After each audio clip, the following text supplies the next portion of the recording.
Now, would you rather go swimming in the open ocean with orcas or cage dive with great white sharks? Cage dive all day long. Yeah. Cage dive. Yeah. In a cage. Yeah. And I've seen the videos where they get in the cage. It's still cage dive. Yeah, me too. I actually that's Good God. that is legitimately something I would like to do. Go before I cage die. diving? I would love to do it. Really? Yeah, I think that'd be fun. I mean, yeah, that checks out. It's very on brand for you. Yeah. I mean, from like a safe spot, a safe-ish. What do you mean a safe spot? They put you in the ocean with sharks. Yeah, but you're in a cage. Yeah, well, what are you talking about? Safe spot? Yeah. It's not in like the next cage. to the beach. It's in the cage, though. Like, you know. Yeah. Not like in the proximity. There's a barrier. Have you seen those tubes you can go in? I like with the crocodiles? tubes. The tubes make me feel really good. They do and they don't. Yeah, Because I know they can't like get in it. It still scares me.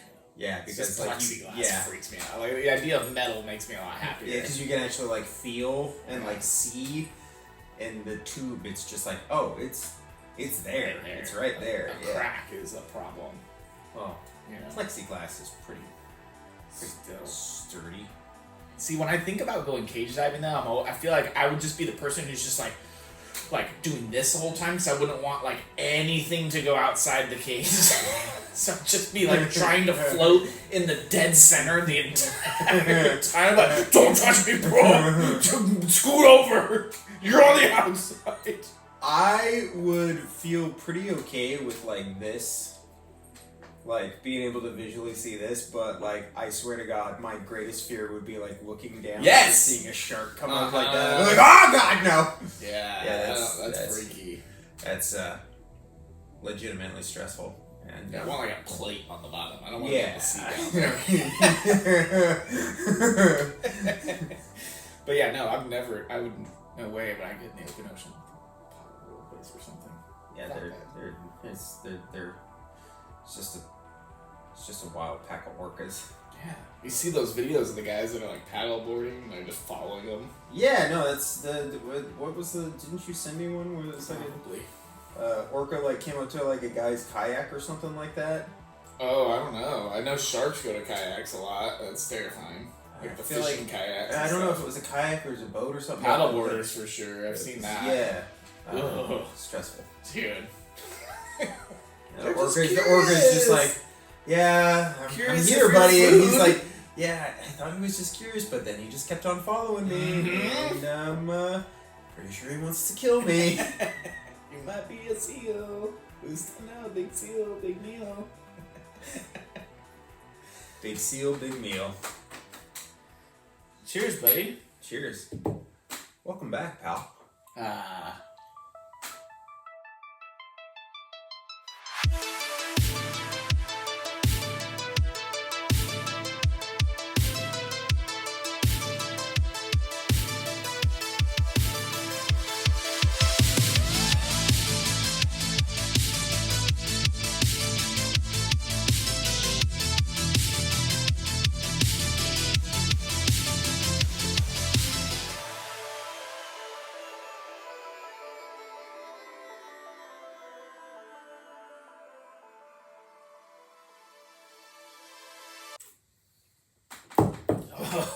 Whoa! Brings you right back, doesn't it? That was good. What was that? It's the same thing we always drink. Tito's. We do not drink Tito's. Folks, we don't drink Tito's. Yeah, this podcast Captain a bad Morgan. name. I mean, that would suit, but no. We were drinking El Jimador, baby! Oh, that's Tequila! Yeah. Come on, what are we doing? What's There's only- what's the coconut one? There are only two Malibu. acceptable liquors to do shots of, and that is whiskey and tequila. Accurate. So, Seriously. I had one time people order shots of gin. Oh, I knew it was gonna be gin. God damn. It's like, yeah, we gotta get, I don't know, Area 51 on the line because these are clearly aliens pretending to be humans. They're like, yes, bring us some of your finest gin. We will shoot it, as most humans do. One gulp. Shot of gin. That's nasty. Yeah, it's trash. If you're doing that, shame on you. There's good gin out there, but it is not meant to be shot. That is. Woo. No, it does not go down smoothly. Speaking of things not going down smoothly, welcome back to the Jony Jawscast, ladies and gentlemen. I am your host, Jony Horror, one of your hosts anyways. With me, my partner in crime, my first mate aboard the USS Jony Jawscast, the one and only Brian Calvert.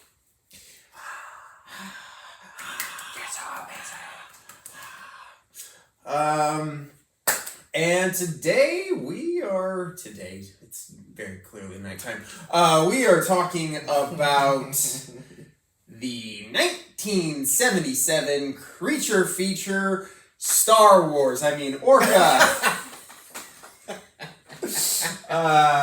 Yikes. Orca, the Killer Whale, starring Richard Harris and Charlotte Rampling. As we continue our quest, our journey, our pilgrimage, as it were, through Jaws-inspired films and Jaws ripoffs and Jaws sequels, it's kind of impossible to do that without discussing Orca, because it is one of the most notable Jaws ripoffs. Probably, I would say it's this and the film that we covered last time on the Jawscast, Grizzly. I would say those are probably the most high-profile, just like blatant Jaws ripoffs. So, very happy to have you here, Bri, back at the old Jaws cave, and happy to be talking about Orca, because we just got done watching it. What are your thoughts? Oh boy. Just so the audience knows, I know how you feel, but so the audience knows, what are your thoughts on orcas in general? Oh, in general? Just in general. Oh, the animal itself. Yes, the killer whale. Wow. Dude, just terrifying beast of a machine, or machine of... I don't know. You know what I meant. Either or, why not? Right, yeah, either way. I don't know, dude, just scary. I don't know, man. Like, it's just like the biggest, scariest thing in the ocean. Yeah, I would say like, push come to shove, like, sperm whales scare the fuck out of me. Yeah. And maybe it's just because they are scary looking. They really are legitimately scary looking. See, the thing about sperm whales is I've seen such little footage of sperm whales. There's not... Like, don't get me wrong, I've seen the one where they're, like, sleeping, and it's terrifying, and it's own different level of horror. But, like, you don't see them, like, the way you see orcas, obviously, because of SeaWorld just fucking... Yeah. Mother Earth. But to, like... It's hard to compare them because I'm like, yeah, sperm whales are freaky and they're scary, but like I've never seen them like swim and like be agile like an orca is. So I'm like, I don't know, they're like these crazy little mouth torpedoes with teeth. Yeah. That's what I've always like envisioned them. Sperm whales are weird because they have like such a big like dome skull and this skinny little sliver of a mouth, like their jaw. Little bottom. But I mean, you know, still sperm whales really are like the granddaddy of aquatic horror because that's what Moby Dick was. Yeah, so they're like mythological to me. Yeah, still. Yeah, they're very much like this sort of like godly sort of monster of the ocean. Right, it's like blue whales too. Like like, well, like blue whales like are and they're not really like so like majestic and like wondrous. It's just they are fucking ginormous. I mean, legitimately the biggest creature in the fucking world. So, there's something to be said about that. But, yeah, man, Orca is like, it's a complicated relationship because we were raised, our generation specifically was raised on Shamu and Free Willy. Yep. So, like, we have this humans. We have this idea of orcas just being like, oh yeah, they're our buddies, and then it's only kind of like once you reach adulthood that you realize like how fucked everything is surrounding orcas. That how fucked SeaWorld is, and Free Willy, like it is about freeing an orca from captivity, so that's actually pretty dope. But orcas are fucking aggressive. The rest of our childhood, full-blown lies. Yeah. Yeah, even their name, Orca, gosh, what was it? Kindness or something? Yeah. Name? Oh, and it translates... Oh, what was it? I know what it is. I'm trying to get the actual, genus right. Bringer of Death? It is. It translates to Bringer of Death.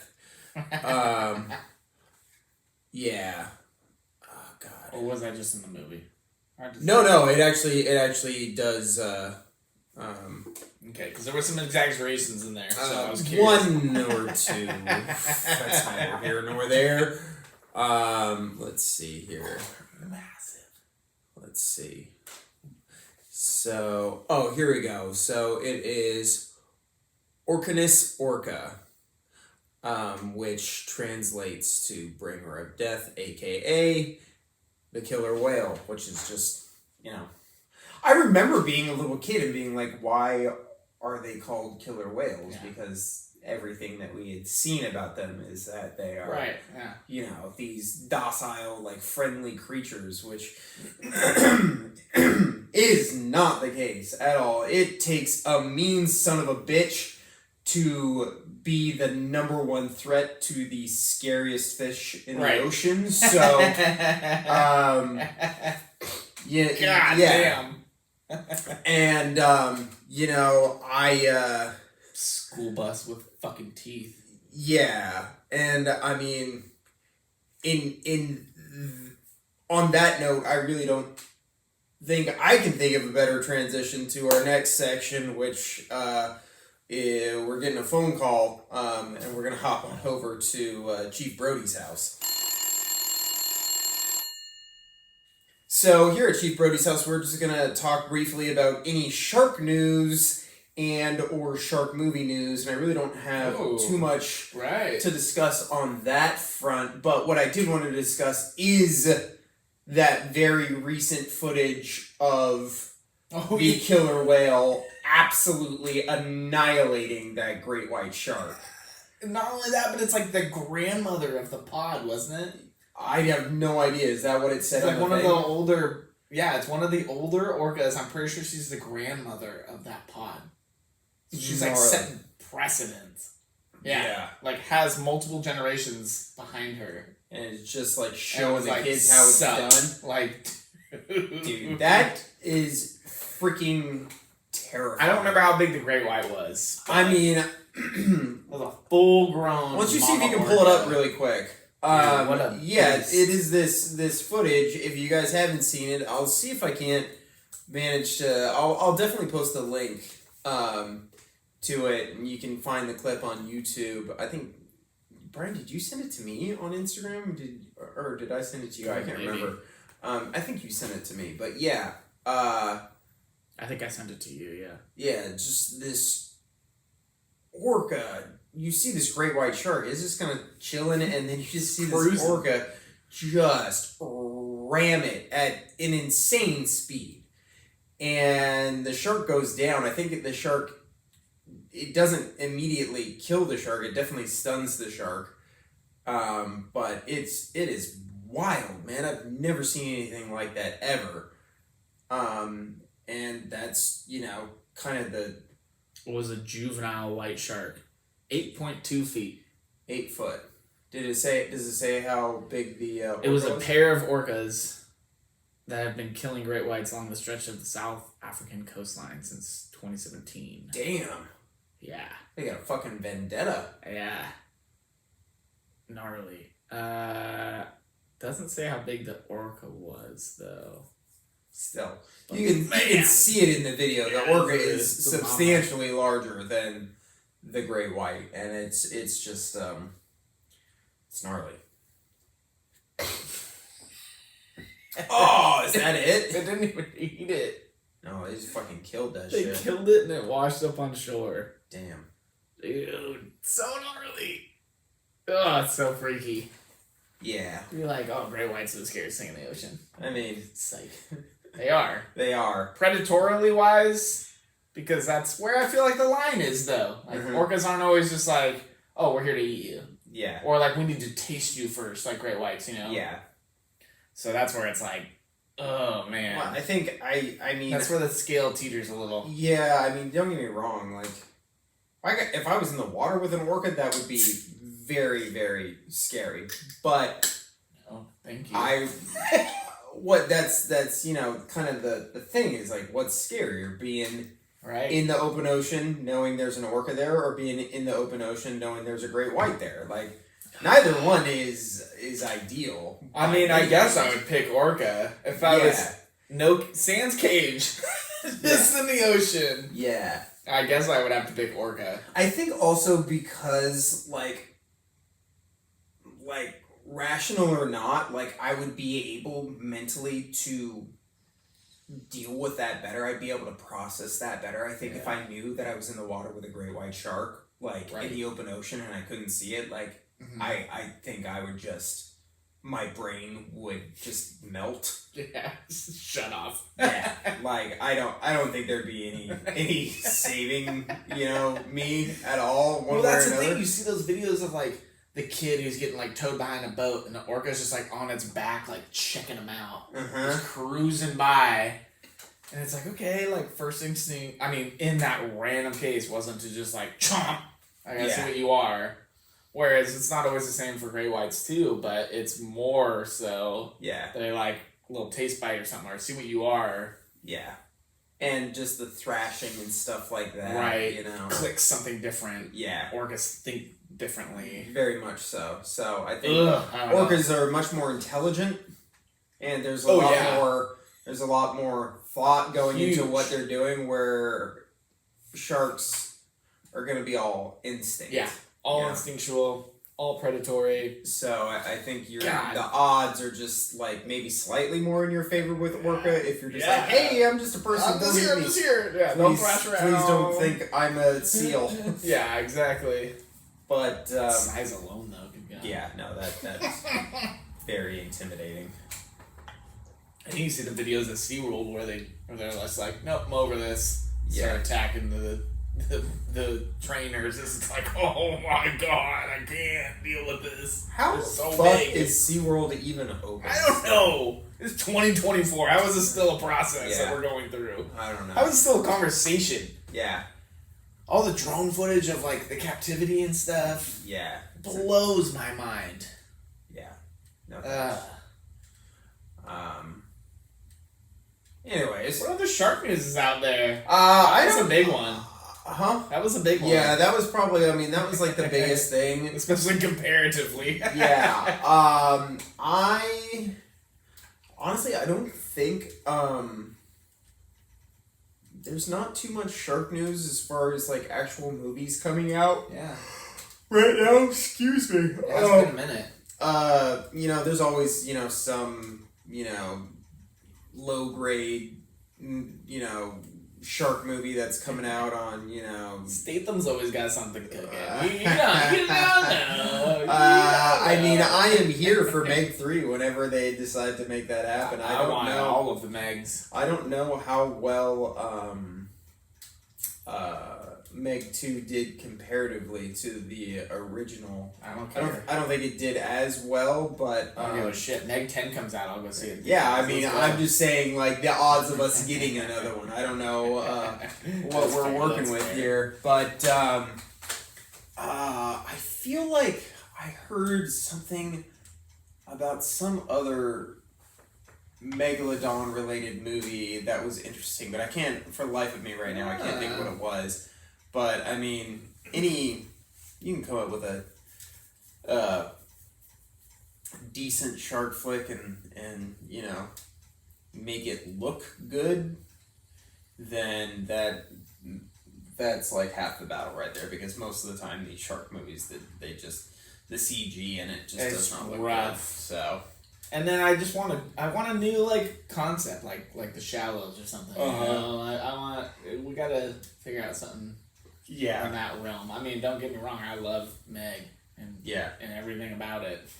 But there was something different about Shallows that made me very scared about surfing again. Yeah. It was just a cool twist on it. Had a being afraid of sharks, very realistic approach. Yeah.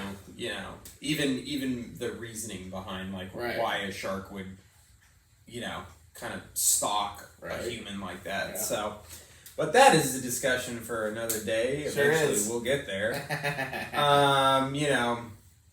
It's we're recording this at the end of April. This will probably drop in early May. So, summertime is just around the bend, which means that there are gonna be probably more than 1 or 2 shark attacks. That's not what I meant. I was talking about movies. I don't want shark attacks. I was like, God, slow your roll there, partner. Yeah, people go in the water and sometimes they don't come back. But when that happens, you can guarantee that the folks from the Amity Police Station will be there to help.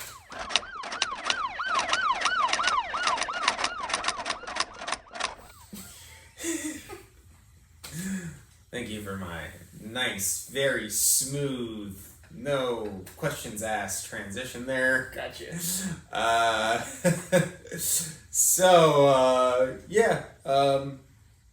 Here at the Amity Police Station, we just give a little bit of a down low about this film that we are talking about. So once again, this is Orca from 1977.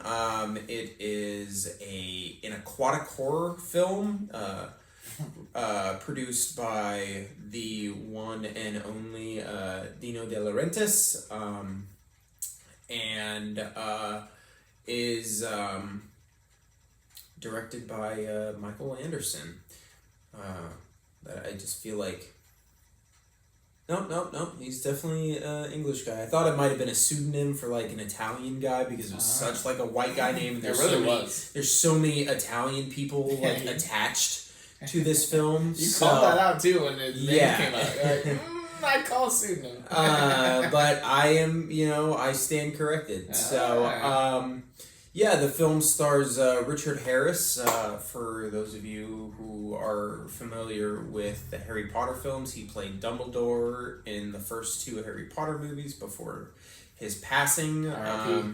He also starred in Gladiator, Count of Monte Cristo, Unforgiven, and many other films. Great actor.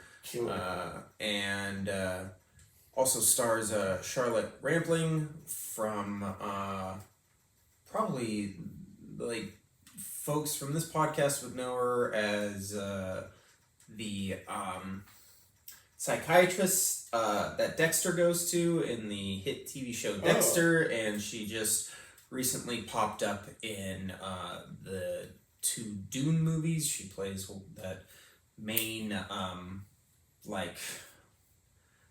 psychic lady. Right. I can't remember her name. God, I don't But either. you know who I'm talking about. The one who puts Paul's hand in the box. Right. God, I can't think of her name, but yeah. Yeah. You can tell we do a lot of research here. Definitely not shooting from the hip at all. Never, ever. The film was a response to, Jaws. Grizzly. No beating around the bush here. Oh, when did Grizzly come out? Grizzly came out in '76, I believe. It was the year before. This is heavily inspired by Grizzly. Clearly ripping off Grizzly, which Turn and burn which 1 year. if you remember from our discussion of that film, that the writers of Grizzly just swear that it had nothing to do with Jaws whatsoever. Grizzly was an original. Orca is a ripoff of Grizzly. Totally, 100%. But it's, staged in the ocean. It's a little different. Near a harbor, safe little cozy town. Yeah, totally. Well, Brian, since you're over here, running your mouth about bullshit, how about we hop on over to you and you go ahead and give us Brian's best bad breakdown. All right. Oh, we're gonna kick your ass so much, we're gonna get tired of kicking your ass. We're gonna start kicking our own asses. There's gonna be so much ass kicking, they're gonna write a book about it. There's gonna be so much ass kicking today, they're gonna make it a national holiday. Ooh, people are gonna get so fucked up on that holiday, they're gonna get together, start making horny little ass kicking babies. There's gonna be an ass kicking extravaganza. You done? Too soon, I tell. Will you two just shut the fuck up and fight me already? Ass kicking. Okay, now I'm done. Here we go. All right. Tackling his latest adventure, Sir Barry Gibbs is up against a killer whale.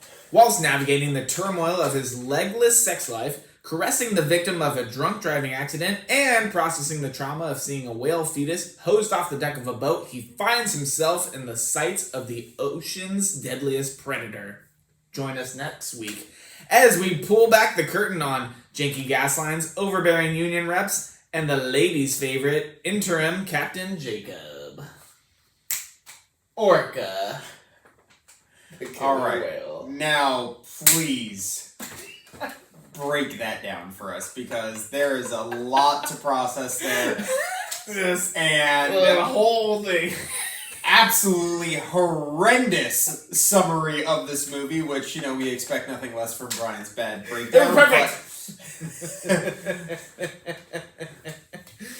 Okay, tackling his latest adventures, Sir Barry Gibbs So, is a character. Are you telling me that, Is a character. that Michael Brody pops back in this film? Is up against a killer whale. Okay, yeah, please. You have to explain your bullshit. You don't just get to ramble. So, explain. Sir Barry Who's Gibbs. Barry Gibb? Why are you talking about Barry Gibb in relation to Orca? I know! Explain to the audience! He was cast for Jaws 4, correct? Right? Jaws 4. No, Right. no, It was 4. no, Or 3. No. What you're doing right now is a bit. He was cast for Jaws You have finished 4 the bit correctly. You need to explain your bit. Sir Barry Gibb cast for Jaws. Shut the fuck up. Okay, so there's a character in this film that looks a lot like Barry Gibb. He is not the lead. He is not the love interest. He is like a secondary or third character. Definitely not the lead. Who bears a striking resemblance to Barry Gibb, who Brian is fucking obsessed with. And has clearly made it Lead singer of the Bee Gees, excuse me. has clearly made this character the lead in his summary of the film. Oddly enough, his name just so happens to be Paul. Like, Paul Atreides from Dune 2, starring Charlotte Rampling, also star of this film. Paul. Continue. Continue. You see what I did there, right? Where I explained to the audience what your bullshit meant. Maybe you could do the same thing. While navigating the turmoil of his legless sex life. Go ahead. No, you try. Paul's lady interest, Annie, who gets injured in the movie, has a cast on her leg, which is then forcefully removed by said killer whale. Got it. Cool. Caressing the victim of a drunk driving accident, Nolan, the captain of the boat, Our lead character, next to Paul, is a victim of a drunk driving accident where his wife and child were killed in a drunk driving accident. got it. It's not convoluted at all. And processing the trauma of seeing a whale fetus hosed off the deck of the boat. Yeah, that makes sense. That happened. Yeah, no, that's pretty clear. Yeah. Verbatim. That's a scene in the movie. Indeed. Continue. He finds himself in the sights of the ocean's deadliest predator. That's a killer whale. Yeah. That As is told to trying us by to the hunt poster. down the people of this boat because of Nolan. So it's a killer whale attacking them, Yes. trying to eat and kill them. Well, really just kill. It's not really eating them, I don't think. So that's You don't that have part. to, you can look at the camera and then tell the people That's who, that who part. are confused. The killer whale part. Join us next week Building suspense. as we pull back the curtains on janky gas lines. Some stuff might explode in this movie. Things explode in the movie.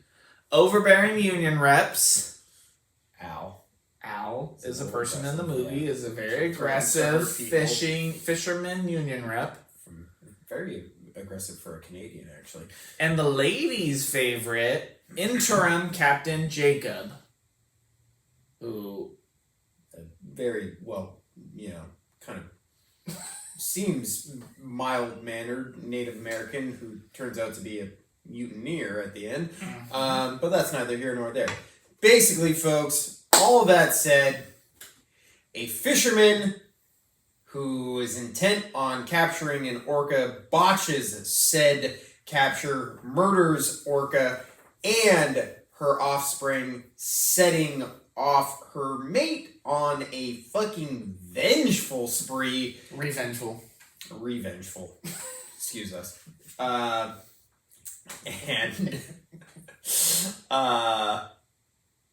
fucking hijinks ensue. There it is. That was good. Good teamwork. Perfect recap. We did it. Look at us. Nailed it. Man, that's your best bad breakdown yet. Yes! Brian, how did you find out about Orca?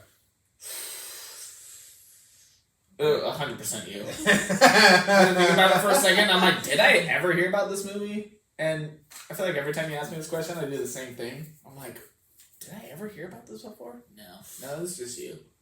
Don't worry, when we get to Meg 2, you can be like, hey, I saw the trailer that you sent me. No,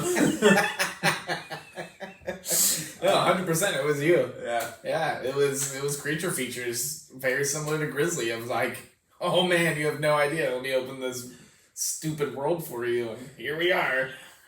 We're just stuck in it. I think I found out about this one in probably a magazine. This is a magazine. Yeah, so like when I first started getting into really getting into horror, there was the internet was not nearly what it is now. This we're talking probably, the better part of 15 years ago. So there's been a lot more just significant advancements in information and stuff. Maybe one bound. Yeah, one or two. But there was kind of Bloody Disgusting was really the only source of horror news that I trusted.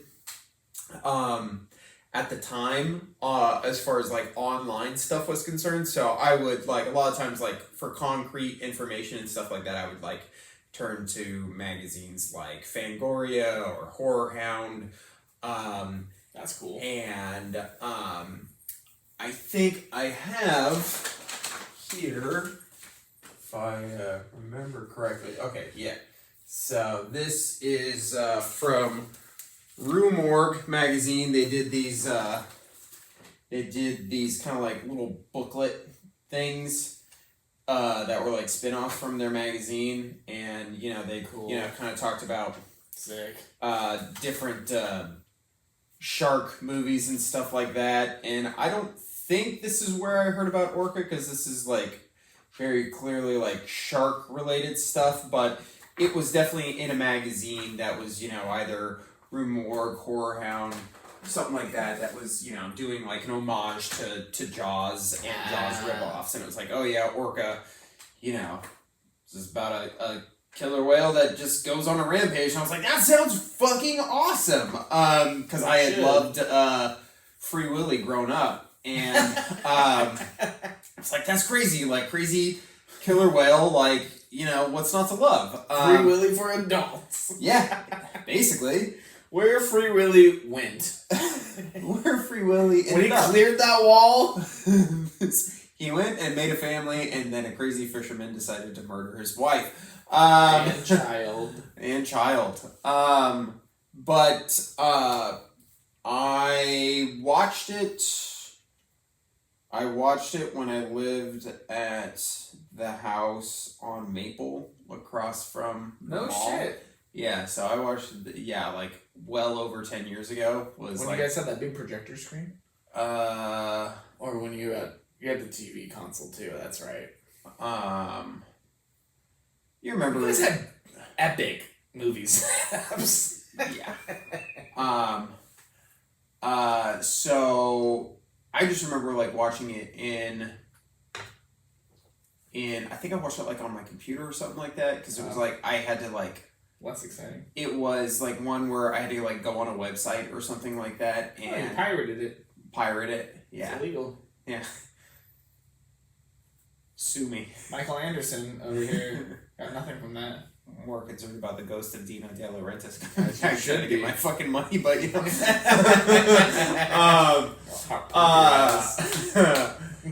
but I think I like started on my computer and then was like able to like hook it up to like my TV in my bedroom or something along those lines. It's a long time ago now, but Fancy I do boy. remember I was trying so hard to make it through that fucking movie without falling asleep, and I fell asleep in the last like 15 or 20 minutes, and I just woke up to the credits and I was like, fuck, what happened? It's that beautiful end credit song. Too. Lovely music. We'll get there eventually. You gotta add that to the end of this podcast. Just roll it at the end. I want to hear it. The world should hear. If they don't watch the movie, they should hear the end I was gonna credits. say, I don't think anyone's gonna sue us for that. Fuck. We'd probably be doing them a favor. Yeah, Get that song back in the social zeitgeist. Mm-hmm. Be like, oh my god, how have we never heard this song? That's right. It's Shazaming gonna be like it. Murder on the Dance Floor. Just let it ride. Round 2, baby. Top of the charts. That's we would be willing to do that good deed for the folks that put out this wonderful film.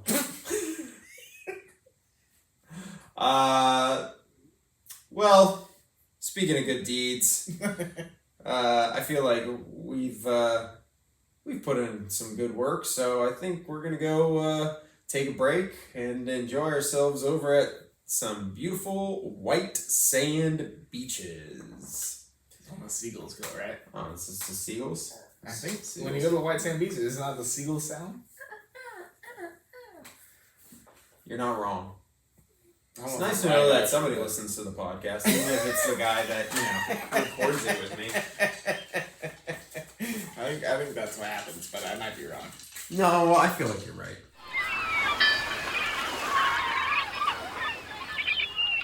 Here at beautiful white sand beaches, aka the stuff we or botched that, aka the good stuff, aka what we liked about the movie.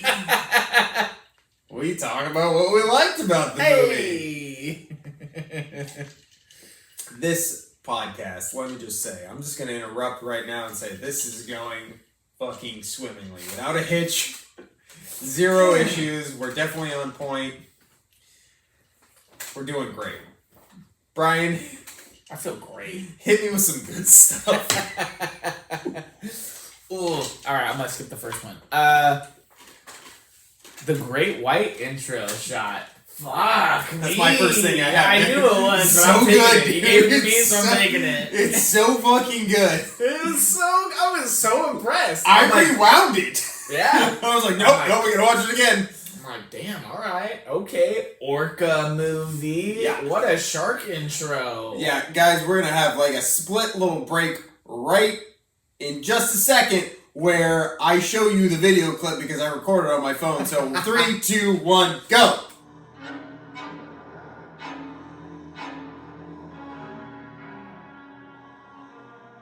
Wasn't that fucking badass? This is so cool. For an Orca movie, that intro was dope. I'm like, that's terrifying. Yeah, that's like, that would have been... Those are the A shot like that would have been incredible in a Jaws movie. Those are the videos I send you on Instagram. Yes. It's like, this is horrifying. The shark just like emerging from the darkness. That camouflage, man. Yeah. It's terrifying. Yeah, that's kind of what their whole design is too. To blend in like that. That color It's scheme. so cool, man. Yeah, that was a big one for me. I was like, damn, that was fucking cool. Yeah, I fucking love that. After that was the Great White squealing sound. That's a good thing. That's Put that in your goods. That's a real good thing. Interesting. It's obviously going on the good list. Of course. You can take the next one if you like. Or I'm going to keep discuss going. your thing more in That's our fair. next section. So yeah, I'll take the next one. It takes a little while to get there, but the quote birth scene is legitimately like The birth scene? Is that what you're calling that? I'm calling it the birth scene. I guess that is kind of what's happening. It is legitimately horrific. It's probably This is in your goods? Yeah. This is your likes? yeah. I thought it was good. I think it's a very disturbing sequence for a horror movie. I think put it. it in mine. I think it is one of the No, the, I did not. the better jaw-dropping Dude. moments in That otherwise is accurate. fairly like check your watch like to see how much longer we got for this fucking movie. Dude. This very melodramatic film. I thought this sequence where so folks, basically what happens in this scene is this is the scene where Nolan, our lead character who is a fisherman, is trying to capture a killer whale to sell it to an aquarium. And he absolutely botches it. Yep. He's going for the male. He's going for the male, clips the male, but ends up harpooning the female, and then she starts wigging out, and apparently, according to the characters on board the vessel, she's intent on killing herself, so she tries to flip over on her belly and let the propeller from the boat cut her down the middle, which it does a little bit, but they managed to reel her up on this Boom. yeah, and Hoist her up. and she's hanging there above the boat By her tail. by her tail, still very much alive and like crying out in agony. And then when they're all just kind of like, all right, cool, we're gonna take her back and sell her to an aquarium. Apparently, those are around on their little fucking island. Then a fetus pops out from the whale and drops onto the deck of the boat, and it is a pretty graphic and horrific gnarly sequence. It's the gnarliest scene in the movie. I think. Yeah, absolutely, without question. You have the killer whale just hanging up there by its tail, like bleeding to death. like all covered in like rope and shit like that. This baby just plops out onto the deck, and then our lead character, who we are supposed to sympathize with, takes a fucking fire hose and like blasts it off the boat. Yep. He's like, get it off my ship. Yeah. And then he does it. It is pretty. And is like, yeah, gut-wrenching sequence. Dude, I went back and forth when I was like, where should I put this? Like, I don't like it because the 4 minutes it happened, I was just like, jaw drop, eyebrows through the roof. I'm like, why is this still going on? This is so gnarly in this You were movie. upset about it for like 10 minutes afterwards. I went back to it later. I'm like, why? We didn't talk about that again. What the fuck? Yeah. So I put it in my dislikes, but I also made a note. I put the fetus scene, not the Same thing. and then I put in parentheses, but I get the intensity Yeah. because it sets up a lot. Yeah. So I was just like, God, it's a dislike because it made me so uncomfortable because it's. I mean, it is our inciting incident. Yeah, it is that's what sets the film on its. That's its why everything course, so. happens. That's why those issues. Yep. Mm-hmm. So I do think it is very graphic and very it sticks with you more so than any other scene in the film. And so Absolutely. if we are talking aquatic horror, I think it is a very good scene in that regards. All right. So likes. Hit me with another one. Okay, alright. I'm gonna jump. I'm gonna go full bore my own world. I fucking love the marketing material and the graphics and the fonts. Yeah. I couldn't help it. I put it down. It's so cool. I fucking love the 70s. Yeah.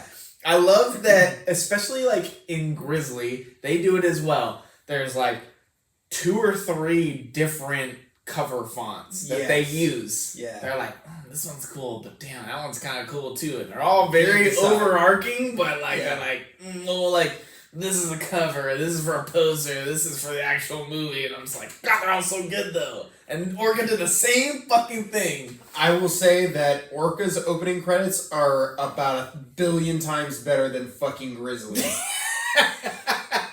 Yes, Grizzlies was like 18 minutes long. 18 minutes long. It's just got these like wide spanning shots of the forest with this like really majestic and Nothing's happening. like lovely music playing where like Orca, like there's a very foreboding like sort of score playing with the sounds. If you haven't seen like, Grizzly, just imagine unedited drone footage. And At a national park. 70s like soothing soundscapes. Bubbly yellow font, which I fucking dig. I took pictures of that too. Yeah. I stole the font from Grizzly's opening credits, and I'm gonna steal the font from Orca's too, because it was fucking sick. That was on my likes though, because I love the 70s. Yeah. And those font choices fucking they set the tone for a lot of that shit. They're just like, oh, this is the era. This is where we're at. This is the movie we're making.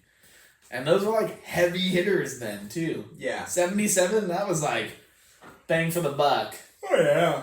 People saw that and were like, oh fuck yeah, this is Orca. When it fucking hits white on black screen, like,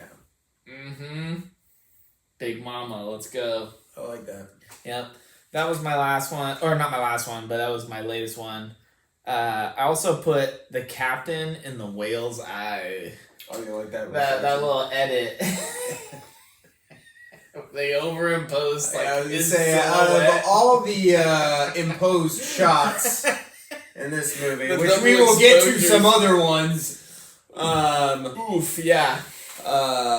But actually, we might actually get to them sooner than you might think. I have the chipped fin. I like that they go back to that Killer like, detail. when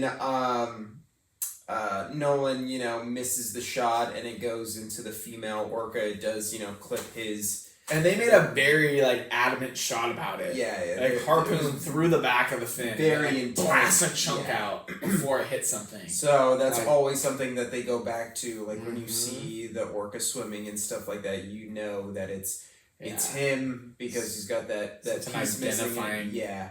I like was that. cool. That was a fun little detail. Also, this film like is a really, really pretty looking movie. The cinematography in it is just really pretty great across the board. I would say there are some superimposed shots that are questionable. It goes from really, really low to really high in some of those scenes. Some high highs and some low lows. Those but- stationary landscapes are killer. Yeah, and some of the shots of the ocean, just like with the sunset in the background and the boat and the water, and you see the fin and stuff like that. Some of that stuff is like, I'm like, I don't even know how they got that shot. Yeah. Like that's like perfect. Like so many things have to be perfect just to get a shot to look that good. Right. So, the cinematography like is pretty outstanding. Yeah. Sometimes. Most of we'll say 75%. Sure. What else you got for me, Bri? My next one was Neat Truck. I fucking hate you for putting that down. I told him, folks. He was like, "Oh man, I really like that truck," and I immediately see him grab his phone, and I'm like, "Are you putting that in your fucking notes right now?" He's like, "Yeah, it's a cool truck," and I'm like, "No one's gonna give a shit about the truck." Oh, you will. I mean, watch the movie.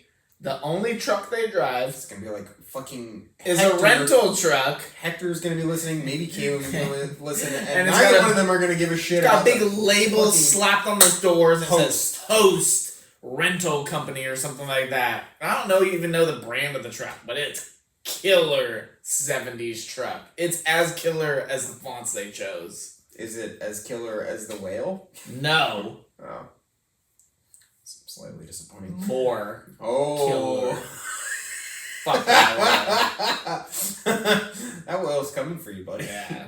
You did a lot, but that truck's out there breaking hearts. God, you're a stupid bitch. I don't even know why I talk to you. You're a ridiculous human being. Okay, my last thing was, in quotes, I wanted to leave America. That wasn't a good thing. We both agree that was I a good thing. loved it. So, folks, this movie takes place in Canada. It very clearly states that it is in Newfoundland. Mm-hmm. And you see the Canadian flag. And Right out the gate.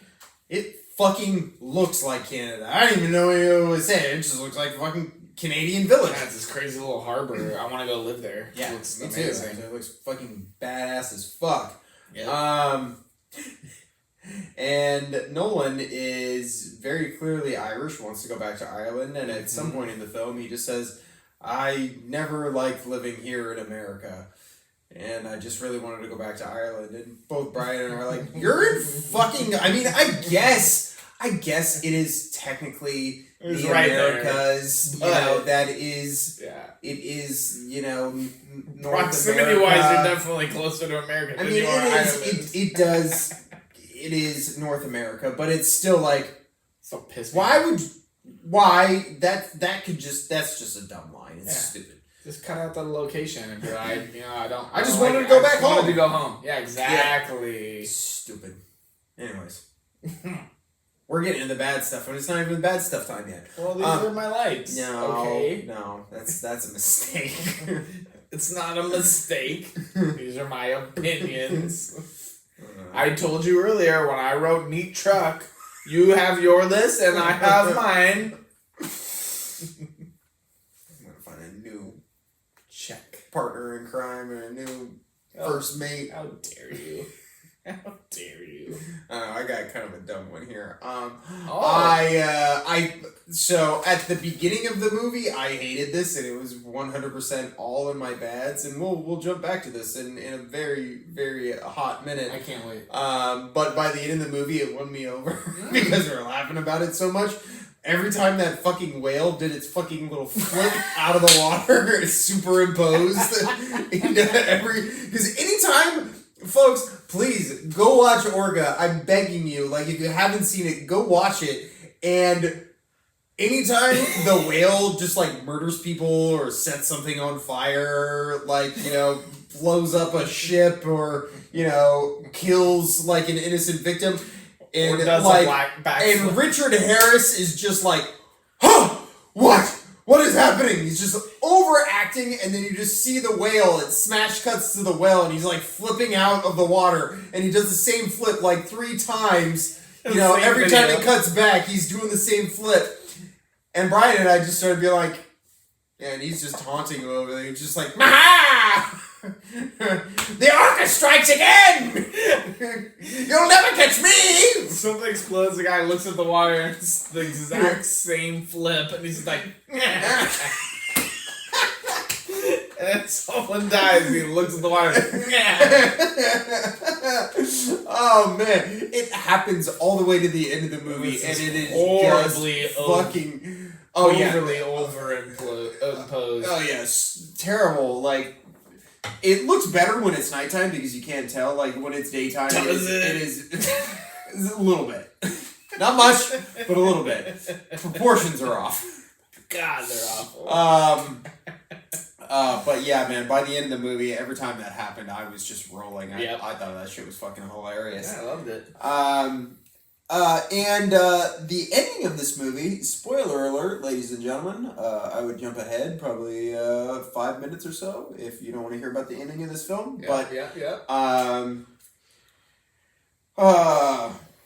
Nolan dies. Pretty much everybody dies. And the fish, or excuse me, the whale. Yeah, it's an animal, not a fish. Fuck off. For all intents and purposes, wins. I think there's a strong argument to be made that it does not break out of the ice. I was gonna say it goes under the ice. And I think just cruising. the way that is filmed, it really makes it look like it can't get out of the ice, and that it's stuck down there and probably suffocates. Yeah.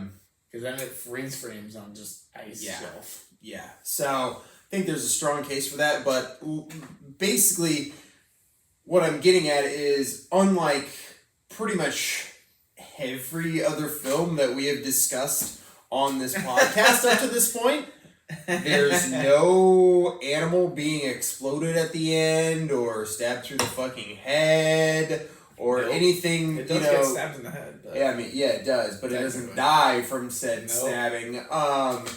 So, like, this is one where the animal actually wins, which is initially fairly, well, I mean, still it achieves definitely won. its goal. It won, yeah.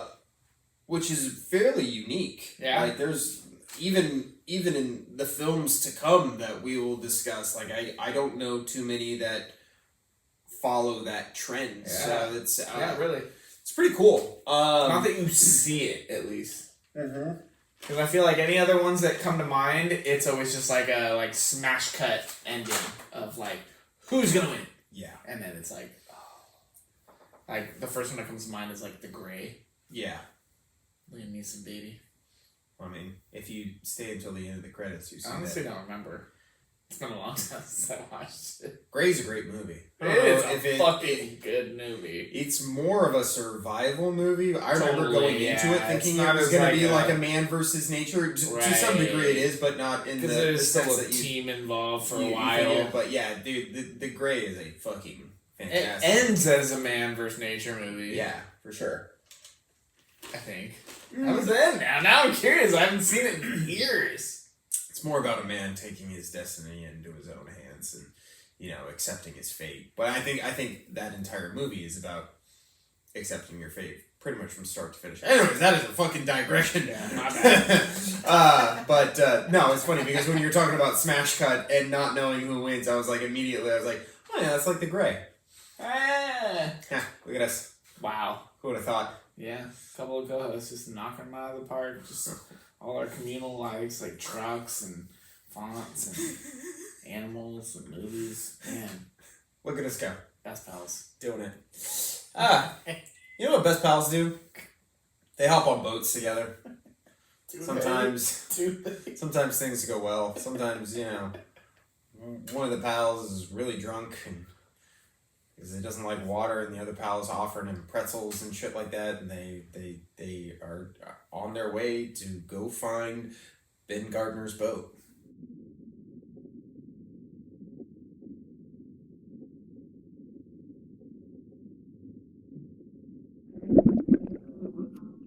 Honestly, don't know if I want to get on a boat with you. That's probably not a good idea. Seems like a bad idea. I mean, if we weren't in charge, Absolutely. yeah, that'd be a lot more fun. Yeah.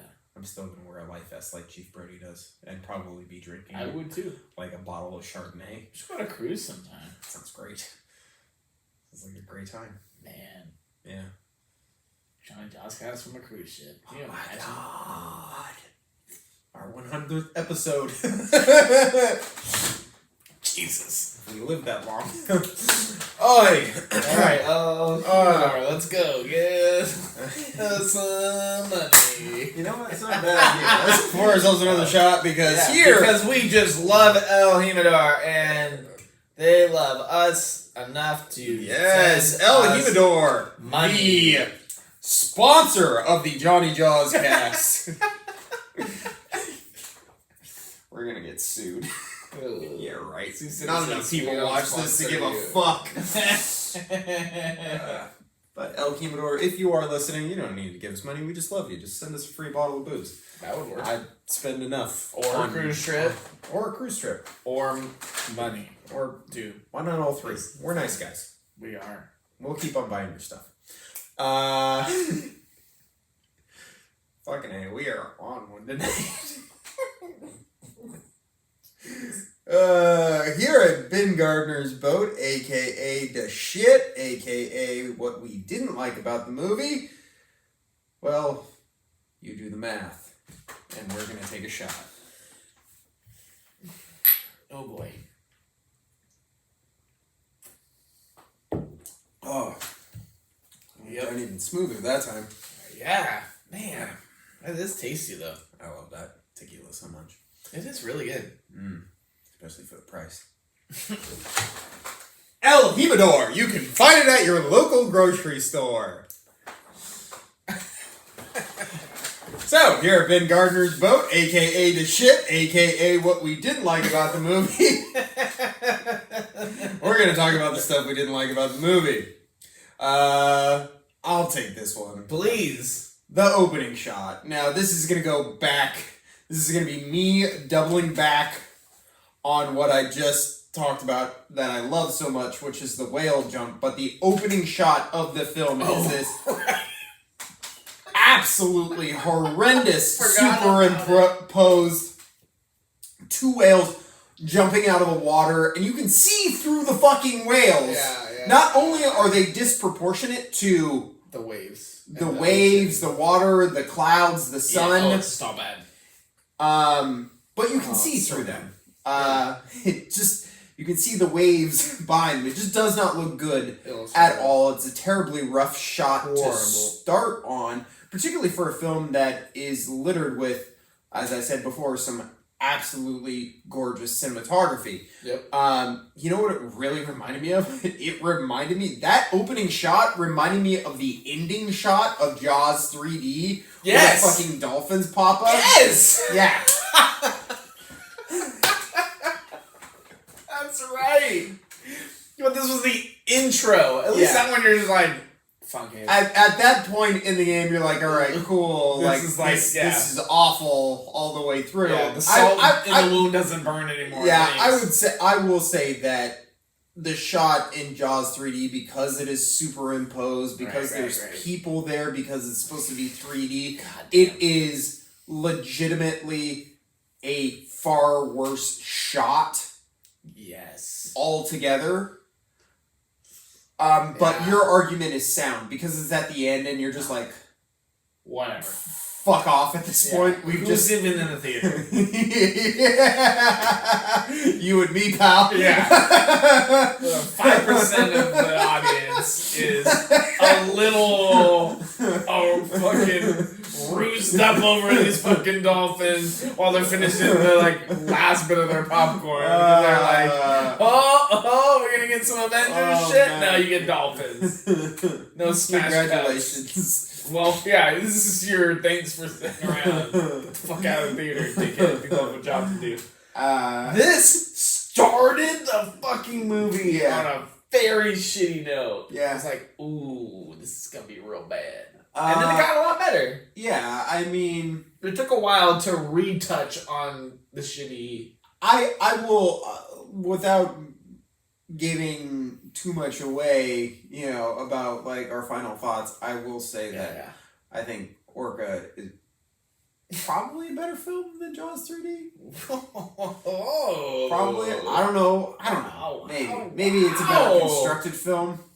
I don't remember what ranking I gave Jaws 3D, but Me either. But that's bold. I mean, Jaws 3D is Horrible. objectively a terrible fucking movie, Yeah. It's trash. but it is fairly entertaining, if only for our boy DQ. But again, Exactly.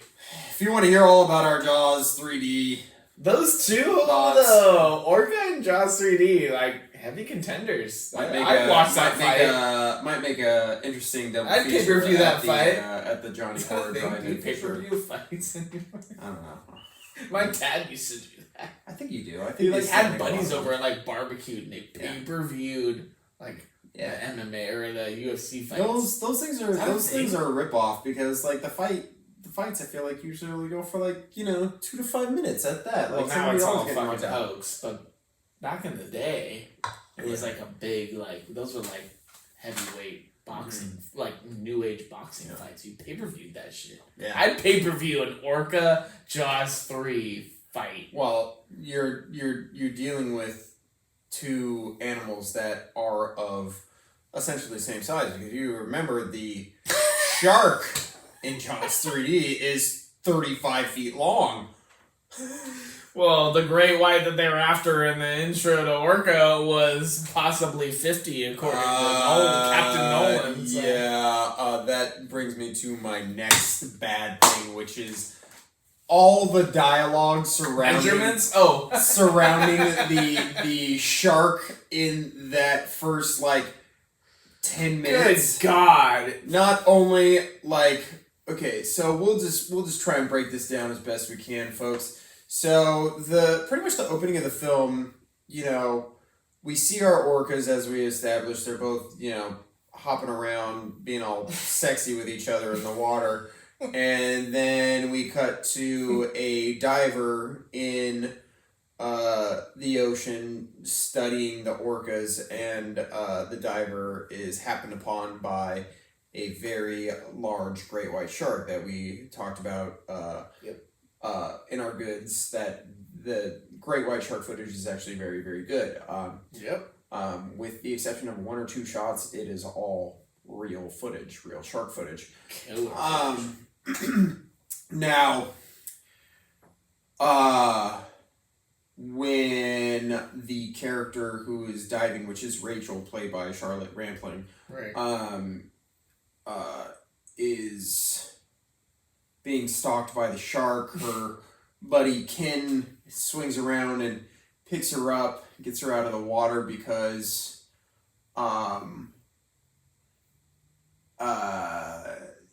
the shark is trying to get her, and it is at that point that Nolan and his crew come upon them, and they are trying to capture the shark. Yeah, right. They're hunting it.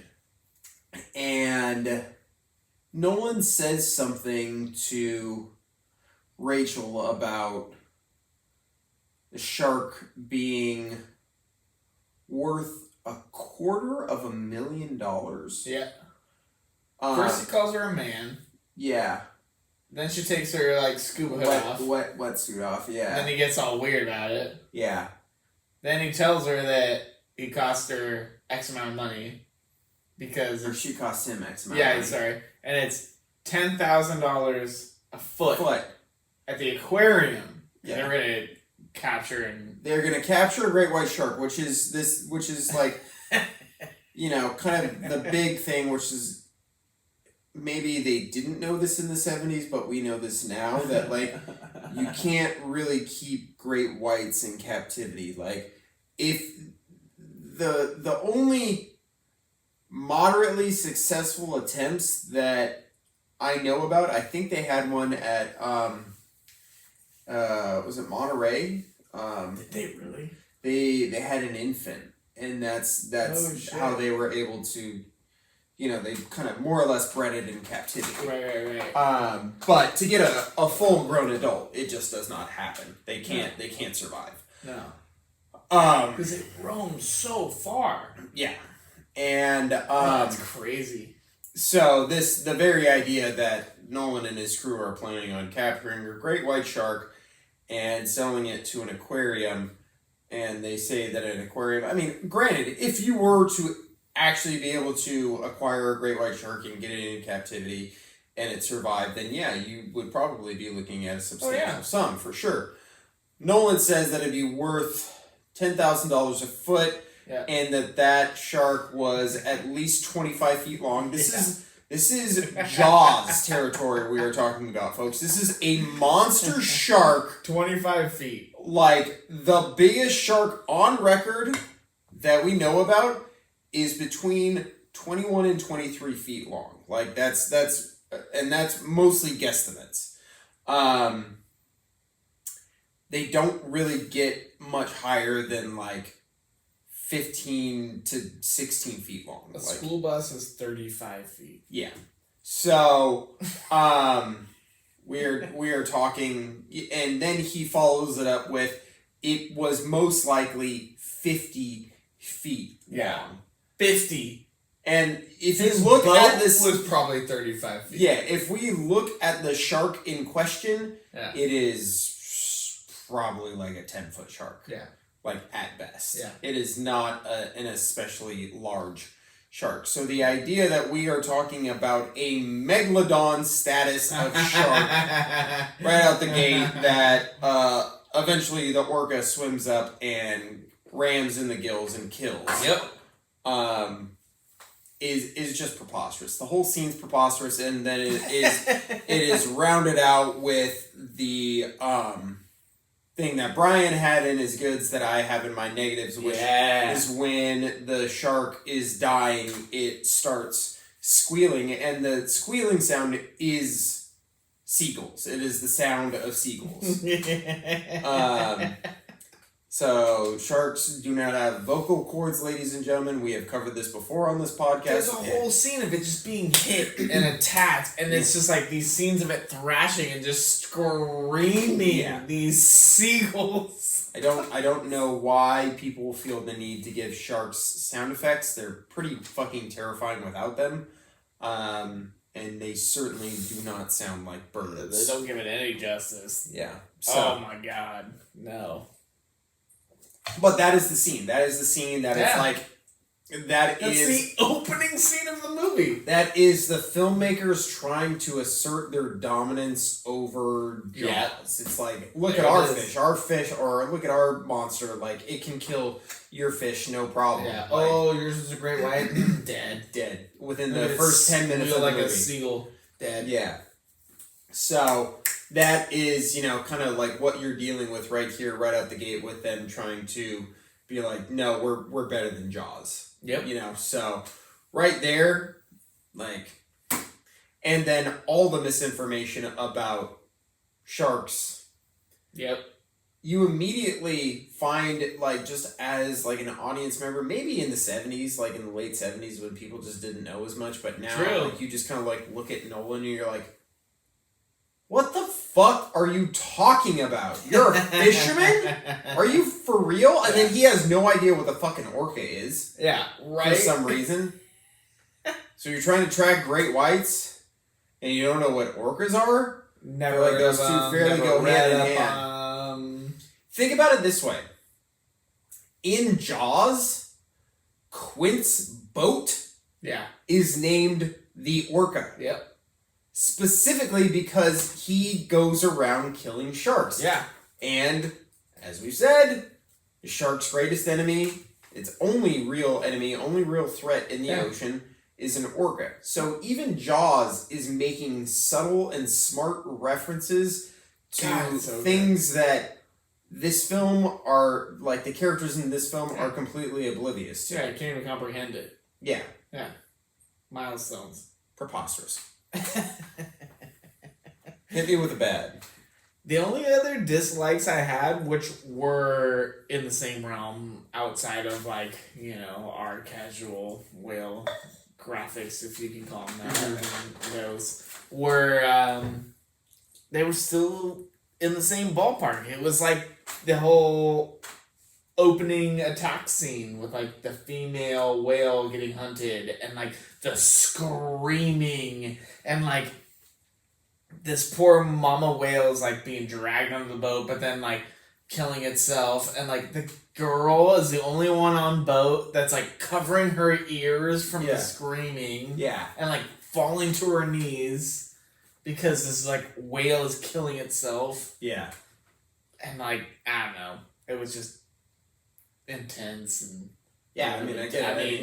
You are not set the scene at the end of the day. You are not like a horror fan like I am, so which is part of the reason why it's fun to have you on this podcast. Yeah, exactly. But I'm like, why is this whale screaming? Yeah, I mean, they're not supposed to make those sounds. What's happening?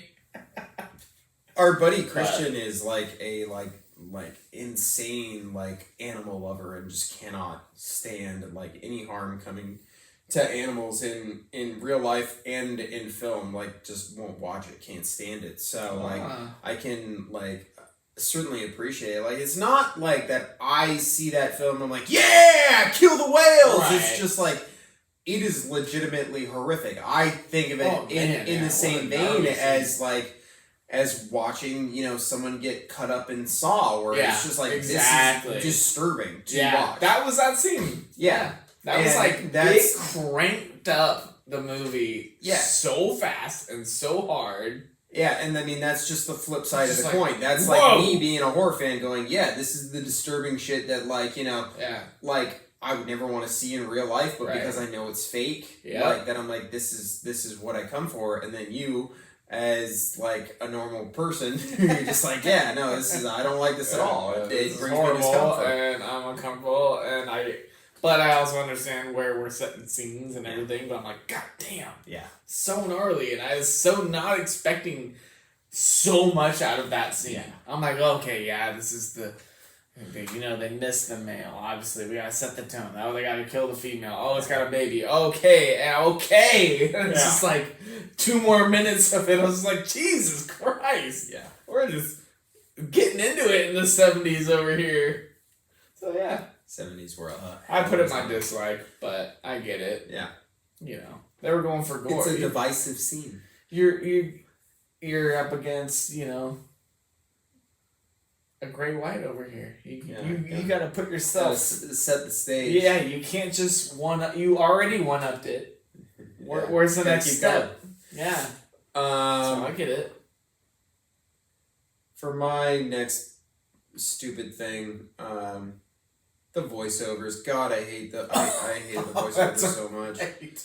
The character of Rachel just at somewhere near the 20 to 30 minute mark, these voiceovers kick in for no it's so real random. Apparent reason other than to over explain things to the audience in a very unnecessary way, because nothing that she ever says in any of these voiceovers is something that needs to be said. It's all being shown. Yeah. So if you're in tune with the movie, you know what's going on in these characters' heads and what they're feeling, and it's just over explaining and it's bullshit. Yeah. And it's super forced. Yeah. Yeah, it feels highly unnecessary, and it just pissed me off every time I had to hear it. And I can write off the scenes where it's 1977, and if obviously we can hear the voiceovers because of they're cutting the waves out. When he's talking, you hear waves, and when she's talking, you don't. And it's okay, I can write that off, but it's just where are we pushing shit and why? Yeah. Like, man.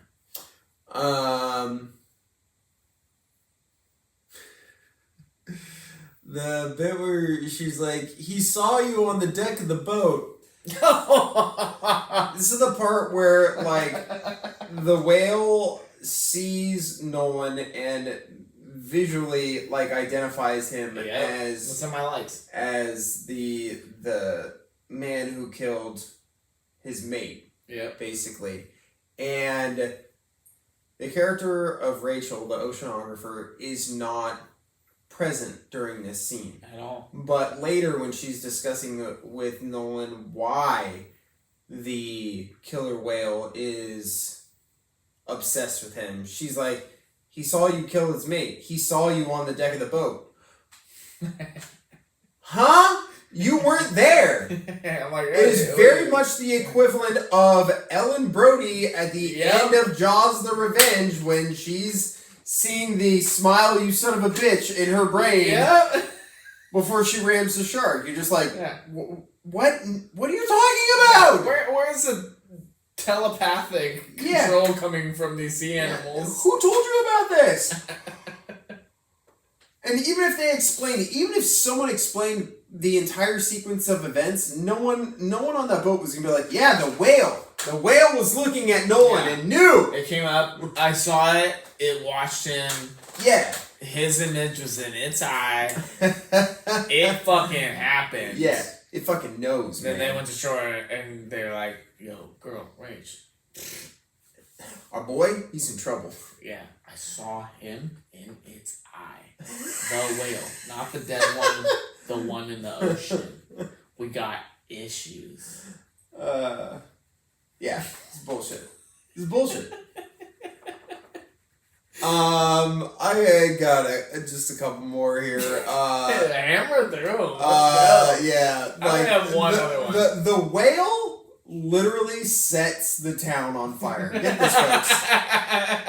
I should have put that in my life. The whale is Big a water-bound creature. Believe it or not, whales cannot go on land, but somehow this whale manages to set an entire ground-based village on fire.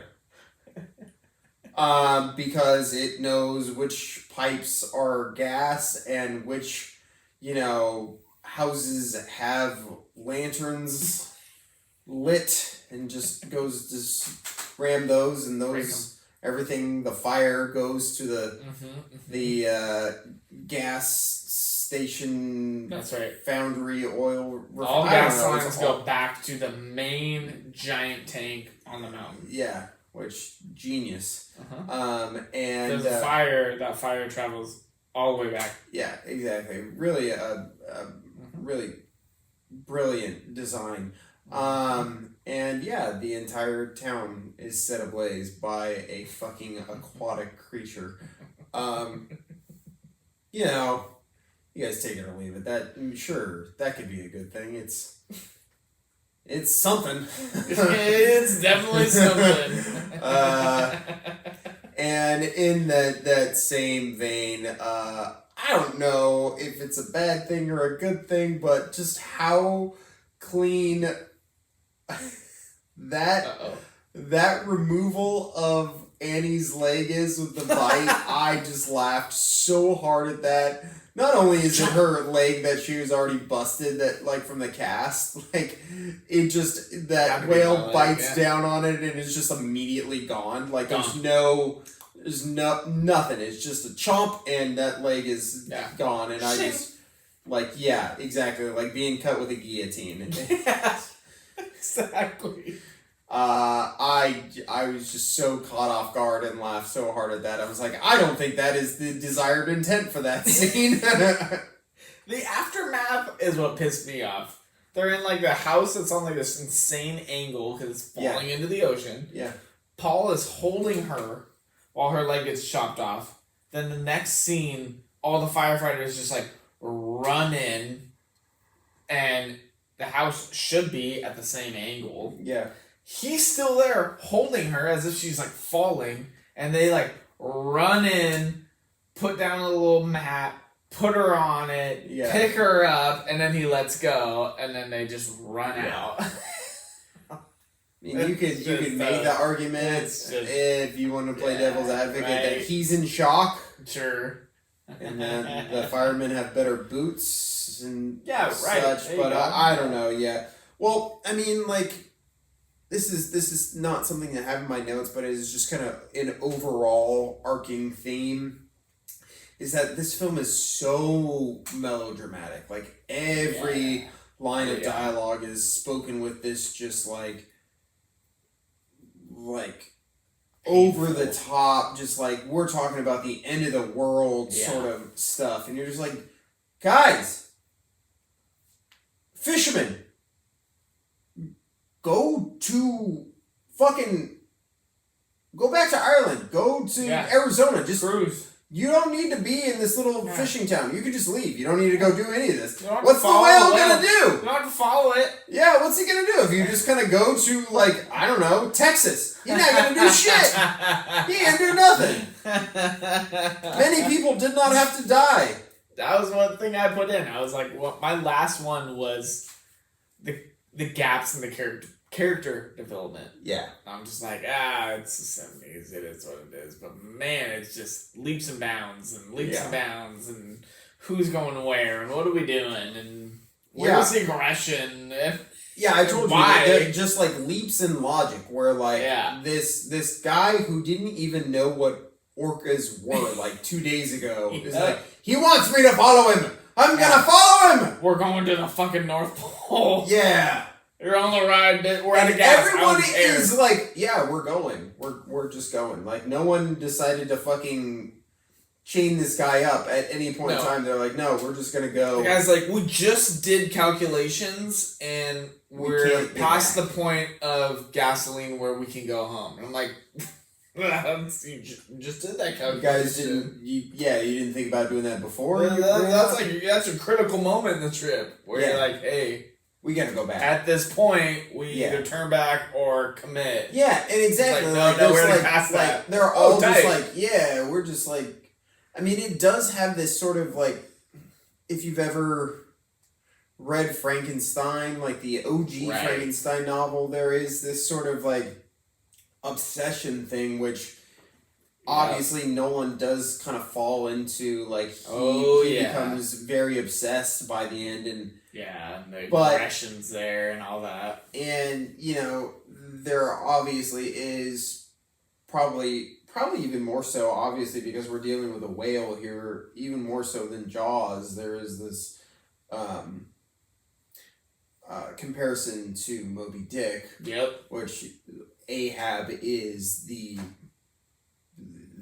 like basis of all obsession, because Ahab's obsession with killing the white whale eventually not only leads to his doom, but his entire crew dies too. And eventually, like, I don't know what the best like cinematic version of Moby Dick is for us to cover.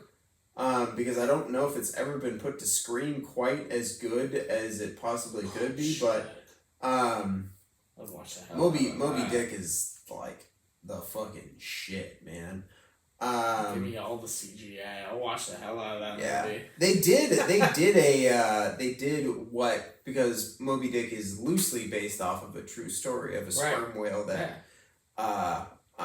destroyed a vessel, and that was the Chris Hemsworth movie. It's like The Heart of the Sea, and that's probably the best like version of Moby Dick, even though it's not the actual Moby Dick story. It's just based on what it's based off of. Yeah, but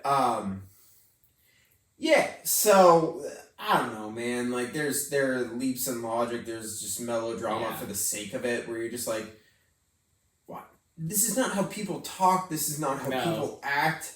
And if you compare it to Jaws, where so much of it is how people talked and people act, because it's so natural. Think of the I'll put two scenes to you. Think of the scene toward the end of Orca where Richard Harris goes into the cabin and Charlotte Rampling's there, and she's lying in bed, and she's trying to say, "Hey, I'll warm you up," basically. Just like that whole dialogue and that everything, and just how over the top and dramatic it is versus the cabin scene with our three leads in Jaws when they're just discussing scars. Yep. And how natural and just dudes talking versus like, this is not like how people talk. This is what would happen. Yeah. You're killing time. Like, find something to talk about. It's relatable. Yeah. Exactly. So this very sort of melodramatic approach to, if you want to tell these larger than life stories in order to get your audience to get on board, you have to make your characters relatable. And unfortunately, you have to connect somehow. Yeah. Unfortunately for Orca, really, none of our characters are particularly relatable. No. So that is probably one of its biggest downfalls. Yep. Well, I don't know about you, but I'm feeling a little peckish. Thinking I might go in for a snack or maybe a full meal, which is good timing because we just got invited to dinner at the Brodies. Let's go, baby. How was your day?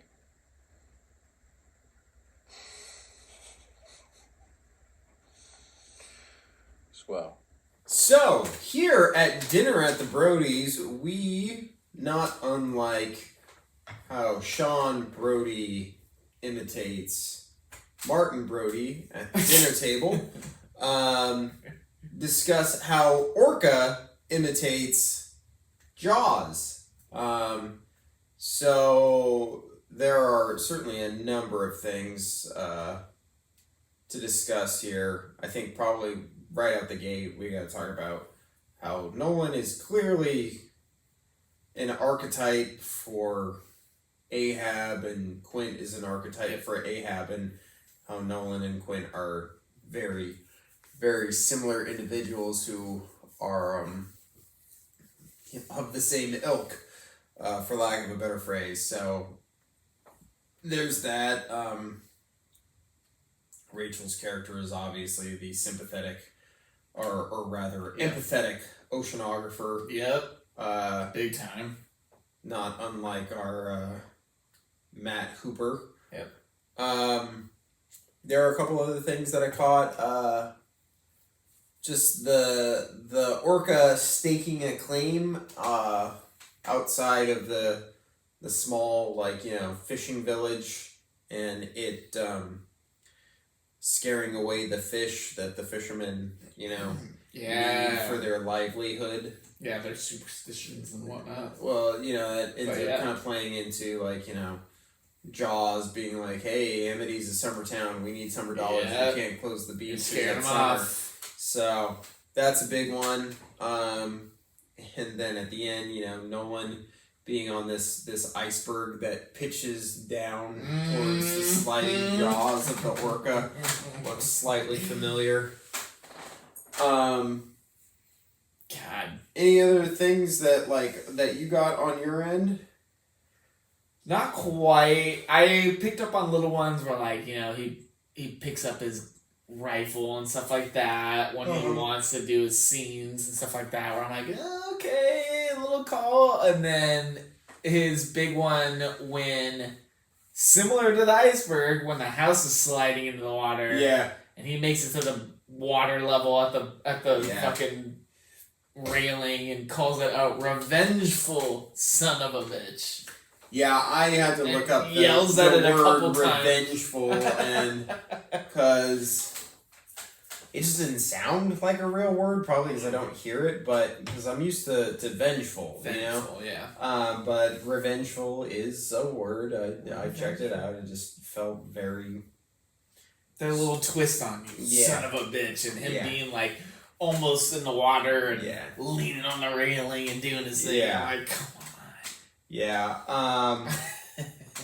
I mean, obviously, the big one that we talked about already, the shark being taken out fairly early on, is just their big fuck you to Jaws, which, guess what, guys? didn't do much for you. No. Just saying. There's a reason I don't have a fucking Orca poster on my wall right now. That being said, the Orca, promotional poster is pretty cool, actually. Some of them. But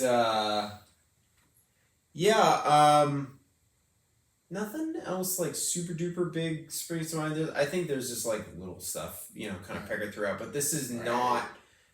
While we're still like very much like as far as like aquatic horror is concerned, in terms of like Jaws ripoffs, this one has a lot of similarities and things just like setup and stuff like that, but doesn't exactly. The execution is not quite the same. Obviously, like he's a fisherman on a boat, uses a harpoon gun and all that stuff. So that's all just like kind of like very much in your brain. But when you think of kind of like the setup and everything, it is a bit different. It's not like enough. It's not. It's not quite like fucking. Why can't I even think of what it is right now? I'm just thinking of Jaws on trotters. I'm just thinking, what's the Razorback? There we go. It's not quite the same setup as Razorback, where again you do have, the mild-mannered, husband who, meets up with the scientist gal, and then the hunter. And, they play the categories very tight. You don't quite have that threesome in this one. And it is certainly not the absolutely insane, blatant ripoff that Grizzly is. No. So I would say it's ripping off Jaws and trying to give a fuck you to Jaws all at the same time. It's trying to make money off of Jaws, basically. But like you're saying, that spinoff is hard. Like with Grizzly, it's like, okay, cool, there's characters there, right, cool, there's development, blah, blah. Like with this one, it's hard to relate to anyone. Everyone's fucking polar ends of what they're trying to do. Yeah. You never have that sit down moment where like, oh, they're a person, they're a human, they have a meaning, and ends to a meaning. Like he spells it out tail end of the movie, but it's like, okay. Well, even in Grizzly, which like we talked about how fucking silly those characters are. At least a couple of the dudes like I genuinely like. You know, in this one, like I'm never sure how to feel about Nolan. At first, he comes across as just like this, really kind of arrogant douche, and then you realize he's just kind of this stupid guy who doesn't know anything at all, and then he becomes obsessed to the point of getting people killed, and it's just and his sad history comes in too late, so you don't care. Yeah, you're just like I can't. Well, it's just all kind of like not handled very well. No. Yeah, exactly. So, it could have been better, and it turned the way I feel like they were trying to do it doesn't come across as correctly. It doesn't pack the punch that they wanted it to. It gets spun like it's like he just needs this monetarily, and by the time it has like any sort of meaning to him, even in his regard, it's like well, he's just all over the map as a character. And I mean, we will keep on discussing Nolan in future categories to come. But for now, we are going to wrap up this episode of the Jony Jawscast. We will continue our discussion on 1977's Orca, the Killer Whale! In our following episode, and we will discuss a number of things, including the behind the scenes, and our final thoughts and rankings, in addition to handing out some awards, as we are known to do here on the Jony Jawscast. But for the time being, I am one of your hosts, Jony Horror, and my co-host and first mate aboard the vessel, the USS Jony Jawscast, Brian Calvert. We are the Jony Jawscast. And Yeah, baby. We are wishing you youngsters farewell and adieu, and we will see you motherfuckers on the flip side. Adios, muchachos.